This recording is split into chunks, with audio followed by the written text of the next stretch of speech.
looking at Wi-Fi, you can actually see everything in one place. You don't have to go onto your exchanges and things like that. And then when you go to exercise your trade, you go to your exchange calmly on a safe Wi-Fi, a secure Wi-Fi, and then you do your trade. So I love you guys very, very much. Again, I thought very thoughtfully about how to deliver this message, because the negative stuff doesn't work for me, man. Like, even the comments, you guys can see how I respond to comments with negativity. It's like, I love you, bro. Like, you know, it doesn't make any sense, man. It's silly. It really hurts people financially. People make decisions based on emotion, and that's how you get wrecked, guys. That's why the 1% remain the 1%. That's why Jim Rohn says you give $1 million to every single person in society, it's going to be right back in the same 1%'s hands. It's all a mindset. It's all a mindset. And we weren't taught this type of stuff, right? I wasn't taught it. I lost my money 3 times in my lifetime. I've always been able to make money. I lost money 3 times. Why? Because I didn't understand how money actually worked. So then finally in 2020, when they took away my business, I finally became obsessed with understanding how money moves through the system.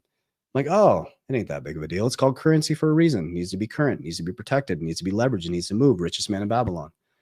So the 3 books you should be reading. Number 1, the Bible. Number 1, the Bible. And if you want to study wealth in the Bible, Wisdom of King Solomon. Okay. Number 2 is Intelligent Investor. After this call, after this live or whatever this video, Intelligent Investor. Number 3, Richest Man in Babylon. The Bible, Wisdom of King Solomon, Intelligent Investor, Richest Man in Babylon. My brain just shut down for a second. Okay. Here's how my ecosystem works. Cash flow into deflationary assets, fixed supply. Bitcoin, XRP are my number 1 and number 2. They have fixed supplies. When I profit from these cryptocurrencies, we'll take Bitcoin and move that out of the way. All other cryptos, altcoins, I pull profits. I keep 50% in forever. I pull profits, and then I move it into cash value life insurance.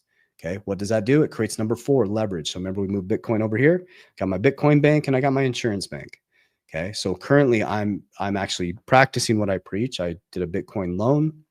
Very low leverage, really important. Watch my education videos where I explain this. Really low leverage because it's super volatile. I only leverage, my rule is 25% on digital assets. Okay. Borrowed, bought the cash generating firm, cash generating. Actually, probably in the next week, we're going to wait till April. We have the cash flow. We're going to pay it off. Right. So I'll pay it off. Boom. LTV's back. What am I going to do? Leverage again. I'm going to buy more cash flow. I only borrow from my digital assets if I can buy something that's going to appreciate to pay it off, or if it creates cash flow. So you can get into like synthetic call options that pay high risk, high return, right? Then you de-risk, low risk, high risk, de-risk.